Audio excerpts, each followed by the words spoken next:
Open your eyes.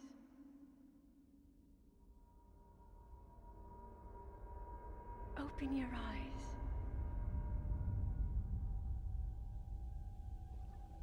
Wake up, Link.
How's it going, everybody? My name's Chris Tendo, and welcome to the start of Let's Play The Legend of Zelda Breath of the Wild. This is such a different game than all the other Zelda games in the series. For starters, we woke up in this weird containment chamber, healing something. It's not the, you are the hero of time and you must go out and leave your little town. No, it kind of... We don't know what's going on this time around, and if you ask me, this is one of the best approaches to the Zelda series that we have ever seen. We also get, starting out, possibly one of the best tools that Link has ever gotten, the Sheikah Slate.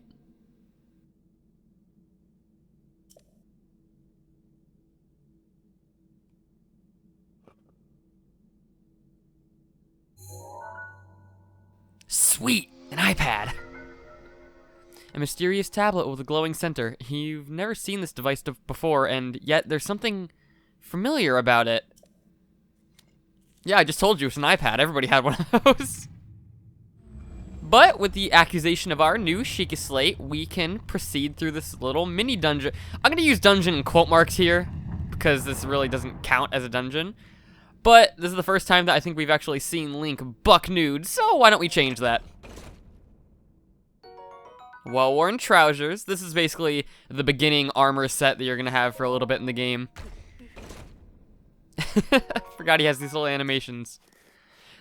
Okay, so we're going to go to our menu by pressing the plus button on the Switch controller, and you're going to go over to the armor and press A to equip.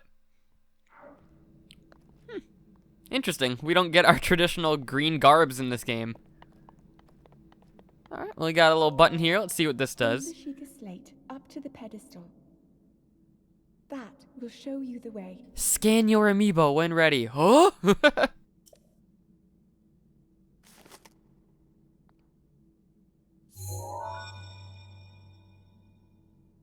Hyrule does have Apple Pay.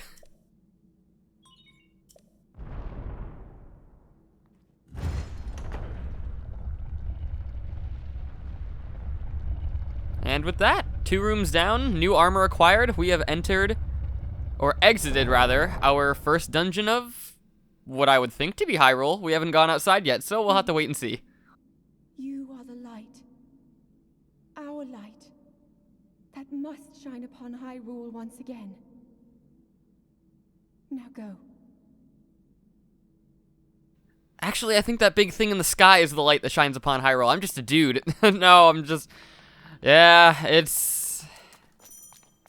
I've never been one for the whole, like, you are the savior of everything, but I think it actually works with Link, because he is literally the savior of everything. So, right here, I wouldn't say a new mechanic to the Zelda games. I think they've done this before in Skyward Sword, I want to say. I might not be sure, though, but we have a... Yes, Skyward Sword did implement this. We have a stamina meter implemented by that little stamina wheel. It kind of regenerates over time, as if most stamina would in games. But we have this big wall here, and normally you'd think, well, dead end, I gotta go find some sort of ice arrow to make a pillar here to get over this. But Link has a brand new feature in this game that is incredibly implemented. Yeah. Wow, way to mess that up. By pressing X, by pressing X, by pressing X and holding forward, I'm stupid, you can actually climb things. Wow, good start, guys. You can actually climb, and that does drain stamina, but it means that certain surfaces, I think anything made by this weird tech-looking stuff right here, we'll get more into that later in the game, you cannot climb, but anything else, that's fair game, buddy. And by exiting our dungeon, we are introduced to possibly one of the most beautiful set pieces in all of Zelda. This view of Hyrule Field is amazing. And the best part is, no loading screens, no nothing. As soon as we do a couple things on this little area that we're in right now, we get to go to all of that, and we will be getting to all of this. But first, I say we pay a visit to this old man down here. Now, he may seem like a stranger, but he's more familiar to us than we may think. The Great Plateau. This is the first starting area of the game. I will, since this is the first episode, be kind of going in a little easier so we can just get introduced to how things work. But later on, I think episode 2, I'm going to do what I said in the end of my Punch-Out game, and I'm going to have little bios popping up here and there, describing in detail more on what the world kind of has to offer. Enemies, items, weapons, all that. But to start out with, we grabbed ourselves a stick, pretty basic weapon. It's the weakest weapon in the game, I believe. I think so. Maybe, not compared to maybe some joke weapons we'll be getting to later. Hyrule mushrooms, the basic kind of cooking ingredient we'll be getting into. Oh boy, we'll be getting into cooking here later. But I'm kind of getting ahead of myself. Let's just run down the mountain, run out of stamina, and pay a visit to our new friend. I think we can say that. Apple.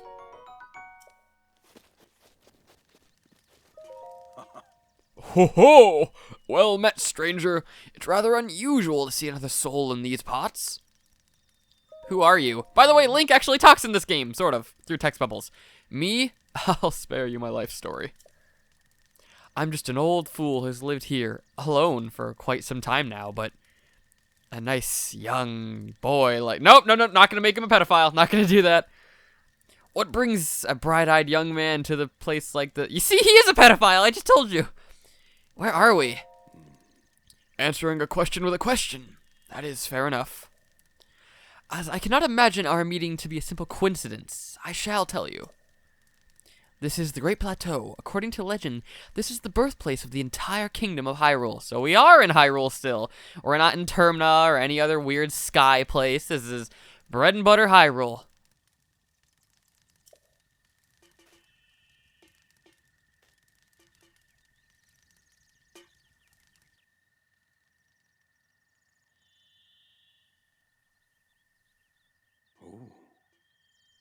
That temple there, long ago, it was the site of many sacred ceremonies. Ever since the decline of the kingdom 100 years ago, it has sat abandoned in a state of decay. I love that game. Yet another forgotten entity, a mere ghost of its former self. I shall be here for some time. Please, let me know if I may be of service. Oh, okay, seems like an old folk, kind of the Obi-Wan Kenobi of this game.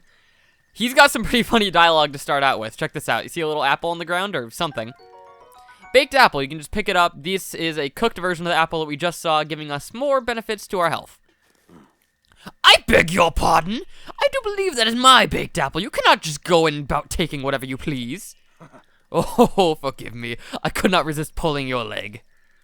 Please help yourself. An apple in an open flame makes such a succulent treat. Oh, I love this guy. And got a little torch right here. This is a very useful item. Not for battle, but for other things we'll be seeing in the game. And you can quick switch your weapons by holding on the left Joy-Con, the right button. That's confusing. Well then, just help yourself to that torch there. And how, may I ask, are you planning to use it? As a weapon to set things on fire? It's a secret to everybody. I see. Well then, do as you please. There are plenty of monsters ahead of here, though. Remember that you can use that as a weapon if need be. However, do not swing it around without purpose. You must face your opponents and lock your sights on them. And we see the lock button on the left Joy-Con is going to be the left Z button or ZL button, whichever you prefer. And if we press that button down right now, we can also switch our camera angle, and Link gets pissed. He's like, okay. So I suggest that this is a very hard game. I will just say that right now. You would like to probably want to grab some resources. So climb up some trees and jump. You can grab some apples right there. We're already doing pretty good, And I say that we start making our way to the ceremony castle thing. Temple, that's what it is. That's a temple. We don't want to go there just yet. We'll just head to the temple. And right ahead of us, you can see that we have another weapon with question mark. The woodcutter's axe. This right now is going to be the best weapon that you can get your hands on for about 5 seconds. As you can see, there's this weird rock thing sticking out of this bigger rock thing over here, and I think it's going to be of our best interest if we head right over there. So, seeing no better opportunity, we're going to run on top of this cliff, use our best diving skills, jump. Link. Head for the point marked on the map in your Sheikah slate.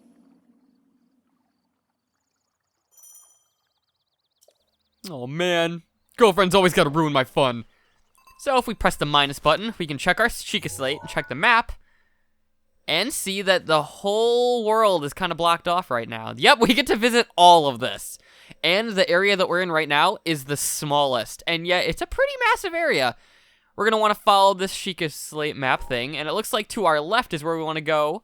We don't want to go to the temple just yet, apparently. I guess I had my wires crossed. Directly to our left, we are going to want to go to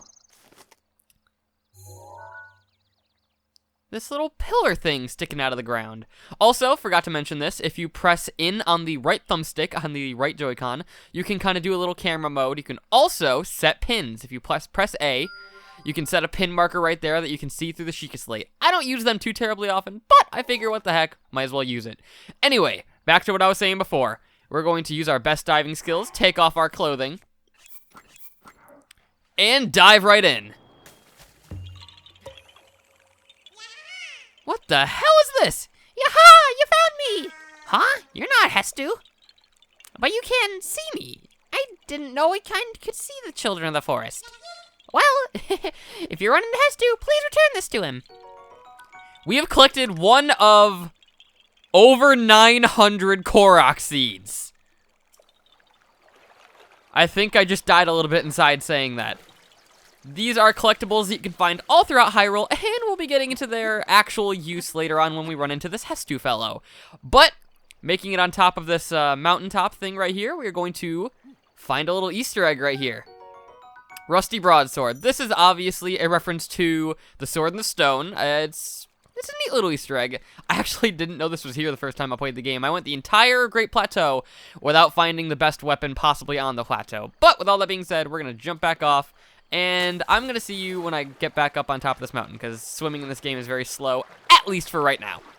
Okay, I've made my way back up from where I was. I'm just going to be doing little light cuts here and there throughout this game. There's a lot of expansive areas, but I will just tell you when I'll be cutting, and I will only get to areas that you can see from where I was, cut to where I am, so you can kind of just be like, oh, he ran from point A to point B, cut it out so I didn't have to see. I'll make that a little bit easier on you guys. Let me know if I'm cutting out a little bit too much, though, because this series, oh boy, this is a game that a lot of people said could not and should not be Let's Played to the extent of what I'm doing. Game Grumps, they did it for comedy. Running through fields, they were just cracking jokes. Me, on the other hand, I'm doing this to show off everything as best I can. And, starting out right here, we have our first enemy. This is a Bokoblin. I will be putting the bio up on the screen in the next episode, just because, my lord, there's a lot of enemies in this game, and I don't want to overload you guys on episode 1. But, this is the bog standard enemy, and I'll talk more about them later. Running down here, we can see we got a Bokoblin horn from killing that other one. And the Boko Club. This is a pretty decent weapon. But I guess right now I can get into combat. By locking onto an enemy, you are permanently locked onto him every way you move around. Left, right, back, forth, you will still be locked onto him. Now, we don't have two different types of weapons or defense yet. Right now, we just have our basic melee attack. By pressing the Y, or on the right Joy-Con, it'll be the leftmost button out of the 4. We can do attacks. These are just basic attacks. We'll be getting into more difficult types to pull off later. And after this you will see that this is the first game that implements weapon damage.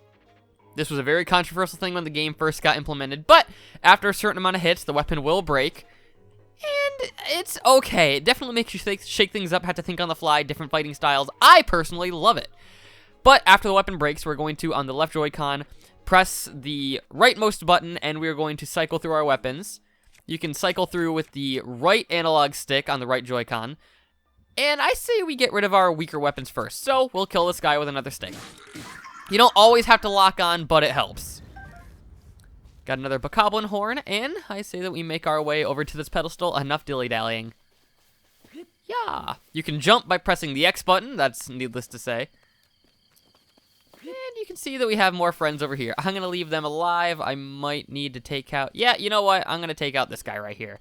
Another thing that the game really doesn't tell you, by holding the right button on the top of the Joy-Con, you can get ready to throw an item. By releasing it, you throw said item.